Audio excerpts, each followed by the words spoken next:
All right. Ty, WJ Warrior Jr. here for another educational, fun filled episode of great knowledge, vast enlightenment. I remember there was this one. Sorry. I get a good laugh sometimes. There's this one porno, it's a clip of something I saw. It's from the 80s or late 80s or something. And there's this guy like dressed as a Maharaja, right? He's got like a harem, but it's like just this one woman, and she wants to become part of the harem, right? So he says, "Let me show you, dear child, the path to Dharma." Like some nonsense. He goes, "You will become enlightened." so so it's like I'm just laughing because it's funny. She goes, "Sucky dick." It's funny. I know it's so stupid, but when I think enlightened, I think like, when you really give it to a woman, it's like you make her enlightened. So when I said that, I thought that was funny. Anyway, yeah, we'll get to the topic in a second. But I just, I was on YouTube and I used to watch a lot of shit, lots of big things, this and that, whatever. Um, but this is, I found this guy, the anti-gambler, Mr. Anti-Gambler. And he was really opening up. He was sharing in his car, he's driving around and he goes, "I lost everything." He goes, "I had like this credenza, this drawer full of money, like everything, and he lost it all, and he burnt the drawer, like I mean that's pretty bad, it's pretty sad, but I mean I know what you're talking about, dude. You are not alone. I was gonna write in the comments, but you know, I was gonna subscribe to his thing. It's just I know, like you gotta focus on you. You know what I mean? It's like I reach out to people sometimes, but like you said in life, you gotta be selfish sometimes and really, really focus on yourself when you climb out of the garbage that you're in. Chai spice tea. Like I always say, can't beat a hot cup of tea when it's cold, outside or inside. And my place is pretty pretty brisk in here. And I don't you have a heater? I have a space heater, but I get a little nervous if I have it on too long because when I plug it in, the, the, the outlet gets hot. The cord, not the cord, but the actual plug-in plug gets hot. I don't want this fucking shit to catch fire, and be dead, like burn down the building that way. I don't just, I don't know. Maybe just a little paranoia precaution, but it's always good to be a little bit paranoid. That way, you more than likely can prevent things from, bad things from happening. A little too much paranoia is no good because then you might miss some things that could have really worked in your favor. God, I don't know. I can't, off the top of my head, I can't come up with a really good example of, but um,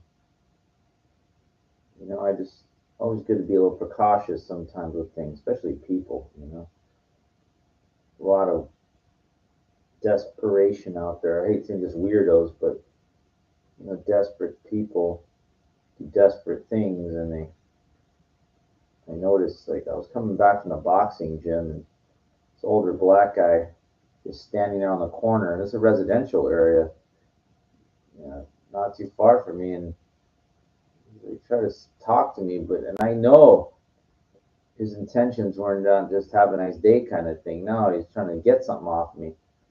And I get really apprehensive and defensive with that. And I could say, you know what, if you focus a little more on yourself instead of going out there trying to get something off other people, you might actually accomplish something with your life. You know, they don't want to tell people to people's faces. They get really, you know, get flustered, get angry. You know, when you tell them the fucking truth, because they know that's the truth. You know, or else why would they get so angry? You know, and everybody's Mr. Tough Guy. You know, and it's like, you know, this boxing gym I go to. It's the same. It's like a couple of these guys, the regulars in there, and you know, they're my age. They're from, you know, and I don't really know, you know, the background. If this one guy was like a top amateur, and I know he's on some steroids, and so I could just tell he's really jacked. I noticed like I'm really leaning down. Look skinny, you know, like I can look at myself and I can tell, wow, you know, you're really, you know, thin there, you know, and it's like, but it's kind of cool. Like, you know, again, when I take my shirt off, you know, it's like really cut up, you know, and I like that. You know, I'm still like in the 150s, like mid range, mid to high 150s. Again, I'm still recovering from the half marathon. You know, my foot had, you know, my side of my foot. I don't know what it's called, not the heel or the toe, but on the side of your big toe. You know, where it indents out. Yeah, had a pretty bad blister there. And then on my big toe, just below the nail, I had a wicked giant blister. I mean, this is like made, wow, biggest one I ever had in my life, that's for sure. And the one on the side of my foot is gone. You know, it's okay. And then what happened was that wicked blister that I saw, you know, on Saturday, I thought I just wait it out. You know, it's gonna go away, and it just wasn't. It was just huge. So like 2 days ago, I fucking popped it. You know, just there's like so much fluid in their blood and fluid is ridiculous. And right now it's just starting to heal. Just now, you know. I mean, it's fucking, this thing was ridiculous. And I guess that's, you know, wow. You do something you never done before, you might, you know, get something from it. But again, I'm not going to regret, you know, that I ran, that I did that on my birthday. You know, I wanted to. I'm so proud of myself that I did it. I brag about it to my friends, you know, and I felt like I could do anything. I guess I don't know. It's just a weird.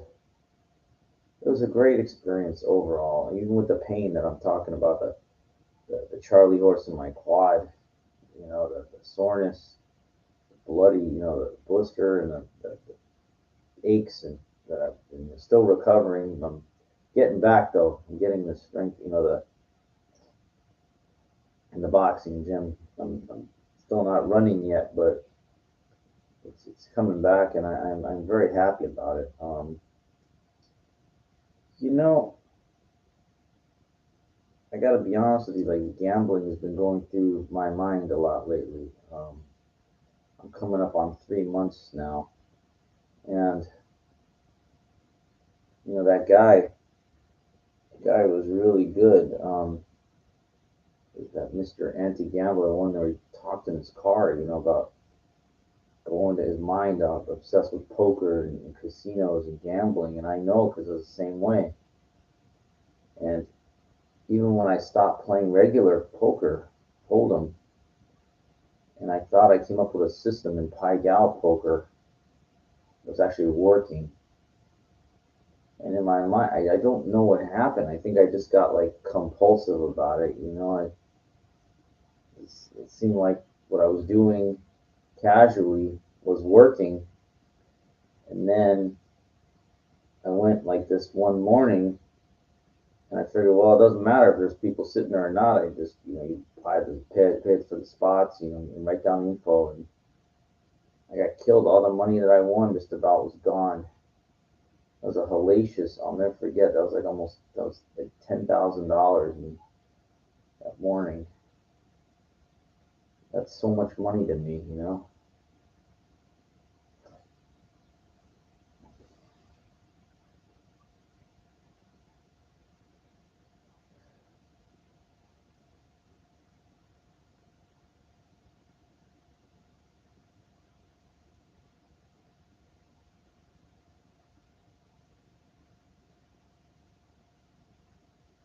So I guess you're probably thinking, like, well, what do people do that give up these addictions? You know, you got a lot of free time on your hands and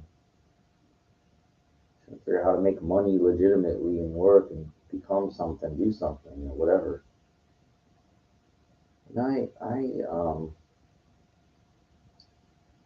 you know, a lot of people go back to old hobbies. Try to, you know, for me, always been involved in like sports cards, baseball cards, especially. Like I said, the running thing, working out, boxing is relatively new. It's been 6 months, I guess.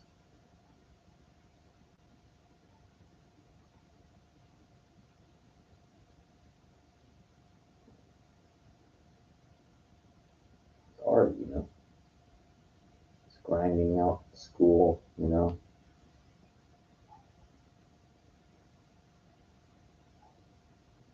It's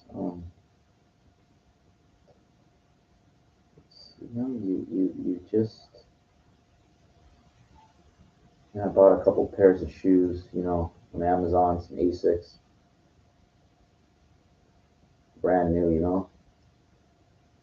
No, I'm just, you know, I know it's brand new, but I just thinking like it's nice, you know, when you can afford it, you know, you're not counting every fucking penny, like you're not starving. That's the good. That's like watching my credit go from poor to fair,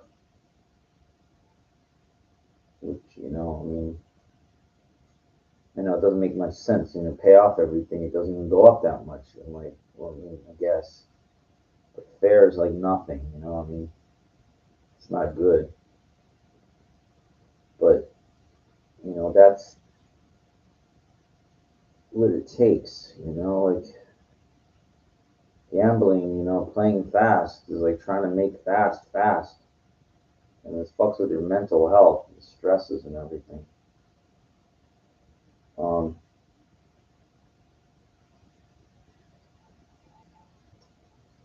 so I think about, you know, the things that I'm able to do a little bit. You know, I had a little bit of lady fun a couple nights ago. It's one that I see sometimes.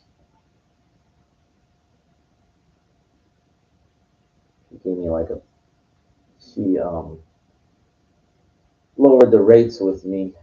She hadn't been seeing me for a while, and she kind of likes me. You know, she kind of knows what I like. So instead of three, it's two. And the hotel room's 100, so it's not too bad. Be nice if you can find a woman that's free like that. You know, something similar. You know, told her the story about the ones that I met at the nightclub, that one in Claremont. I didn't ask for the phone number.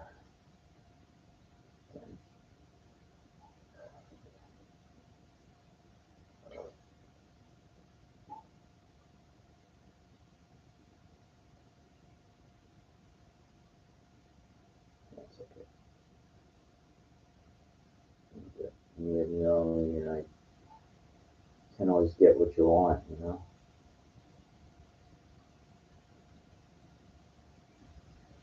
you get what you need though. Yeah. Um, a minor miracle possibly. I spent a lot of time on eBay looking for deals, nothing. And I mean, a long fucking time. What, month and a half maybe? Every fucking day. And I'm like, good cards on there. They're really expensive and no deals there, and then everything cheap garbage that you can't make any money on. You can't buy DG threes is very fours, fives garbage. They aren't going to be able to flip and turn, you know. Like I can't. Didn't want to tie up money in it in this shit, you know.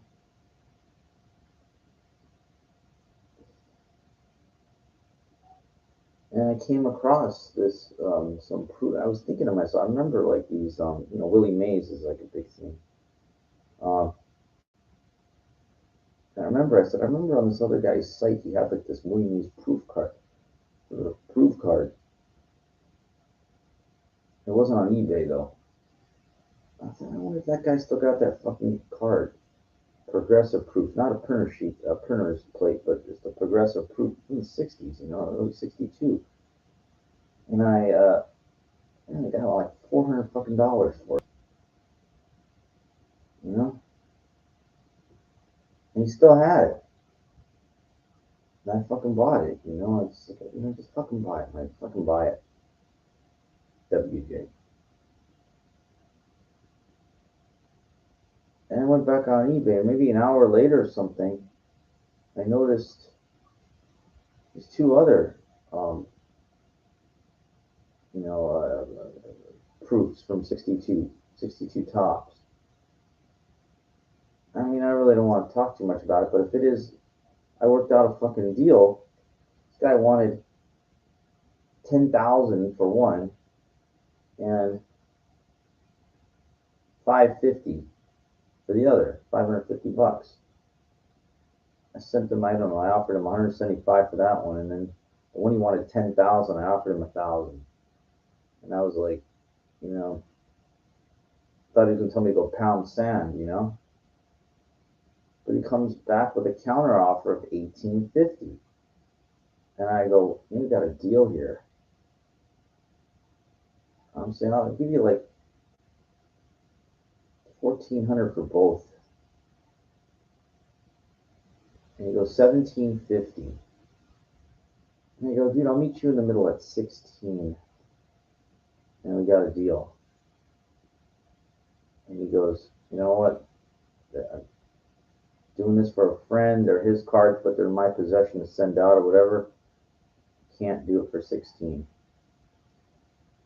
And I said, well, can you break down each price individually for me for the two things? I don't want to overcomplicate it, but so he sent me offers on both, and I bought them both. I said, I'll give you the 1750.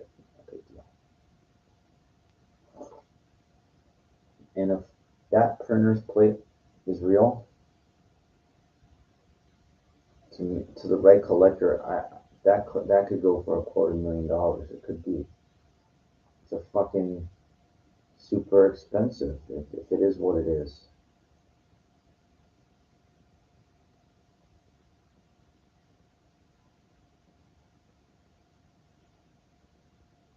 That would be like godsend to me. You know? We'll see.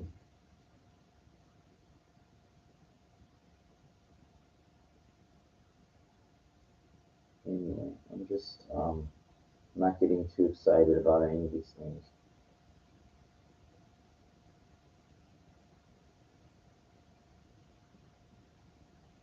I should, yeah, I'm not touching on the topic about what people think. Yeah, look, I know it's hard if you're in a place where you've seen the same people kind of all the time. If they're kind of judging you, and people think, but I really try just to keep my head down and keep working. Keep my head down and keep grinding. Got a long, long way to go, and I feel like I don't got much time to get there. You know, I'm 49 now, and I'm very hard on myself.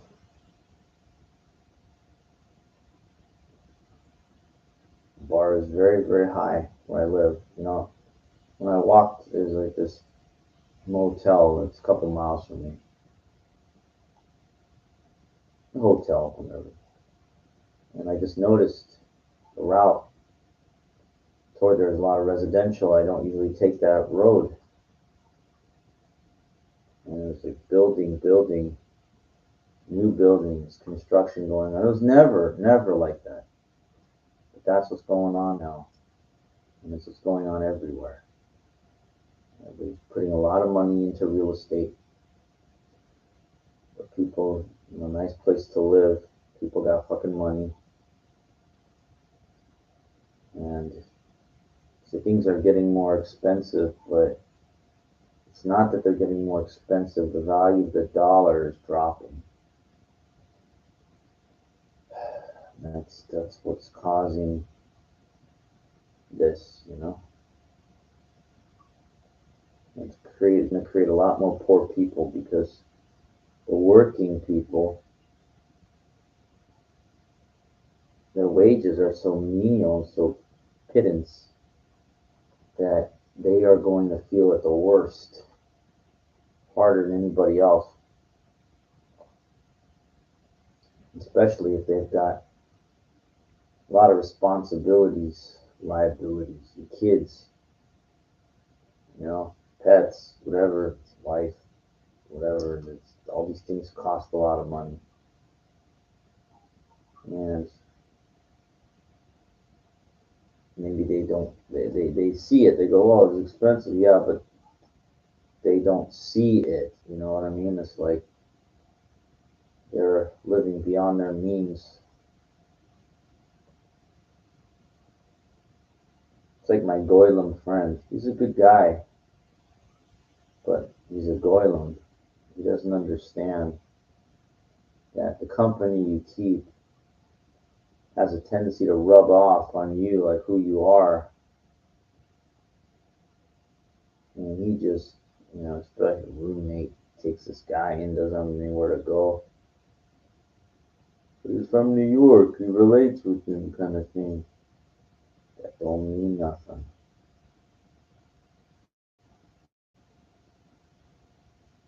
Understand, these people that are homeless, there's a reason why. They're unable to figure things out. There's hard luck cases out there, but generally, for the most part, there's a reason why they got nowhere to go. Okay? There's a reason why. Everybody comes from somebody, from a family or something. Parents, they got life insurance. God forbid something happens to them.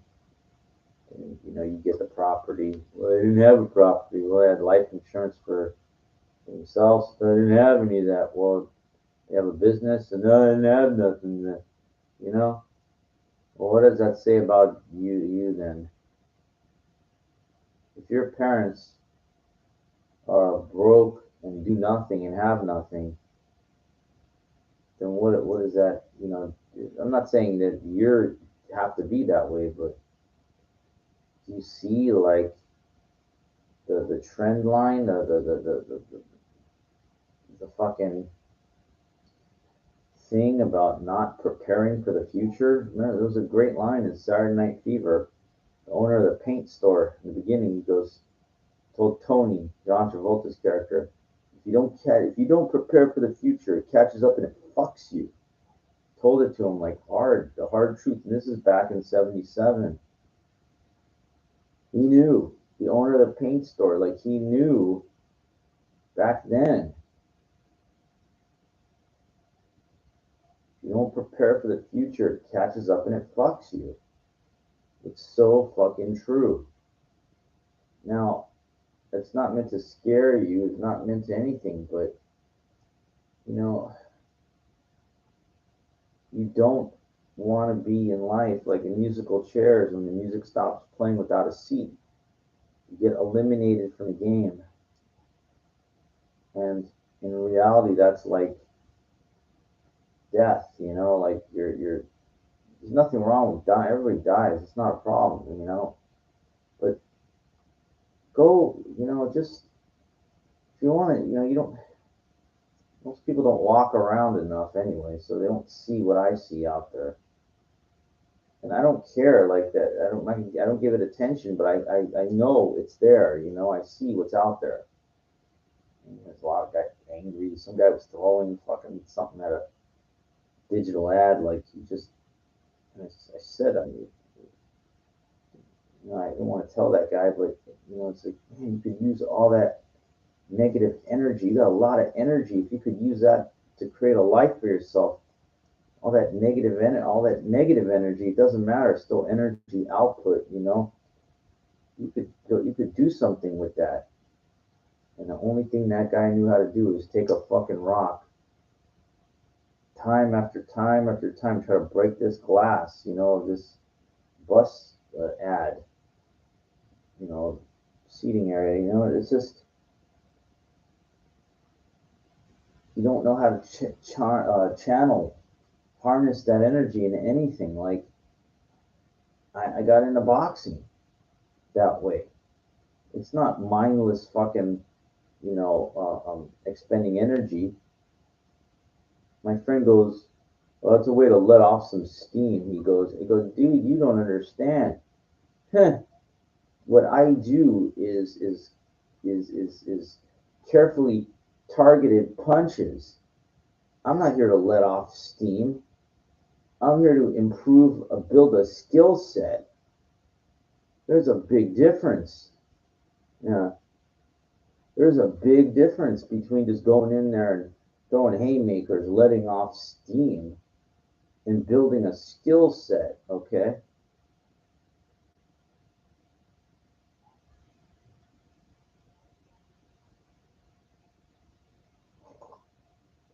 And that goes for fucking anything.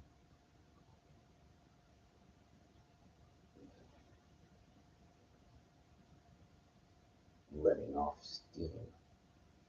It's a dumb fucking thing. You're angry, you need to figure out why. Ask yourself why. Even if it's over something you can't control, then, as my friend Steve told me once, I don't get mad over things I can't control. Extremely powerful statement. That should be the end right there of it, whatever it is. Somebody's in your way driving or whatever, and you're getting mad over it. You can't control that. You're getting mad over it, then the problem is with you. I got this friend, and he's a very common when it comes to, he gets mad over things he can't control.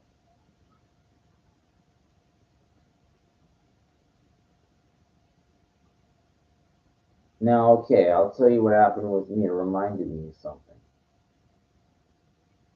I had the right of way. Now, I was coming out of the marathon, really fucked up. I had to cross I don't barely fucking walk, cross the street, and then you can't cross the other way, so I had to go all the way back around. Waiting for the light to change. The light changes green, and I'm getting ready to cross. I'm hobbling. It's really this fucking Mexican guy in his truck, his car. He doesn't stop as I'm going. I had an extra water bottle. I threw it, made sure it hit his car. He got out of the car. He didn't approach me. He goes, "You fucking motherfucker!" You saw me now, didn't you? So you did see me. You did see me waiting to cross the street, and you didn't let me go.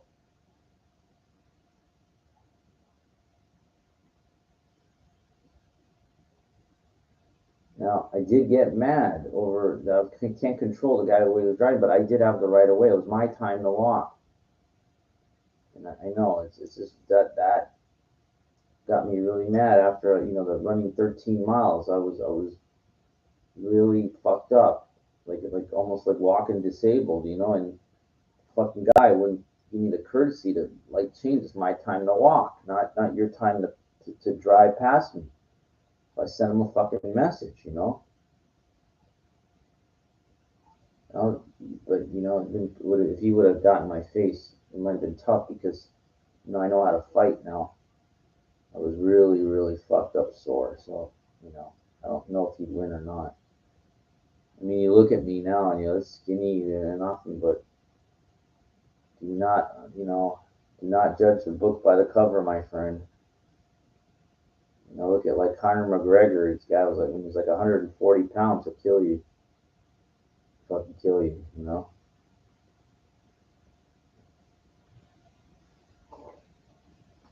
I'm not Conor McGregor, but my point is that,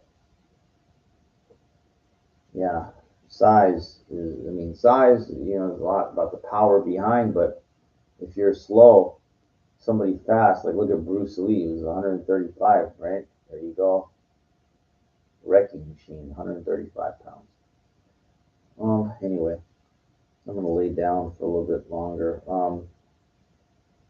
You know, it's also some, I could tell these people in my building, the old people looking down on you are nothing, you're nothing, they're nothing too. Man, I didn't amount to anything.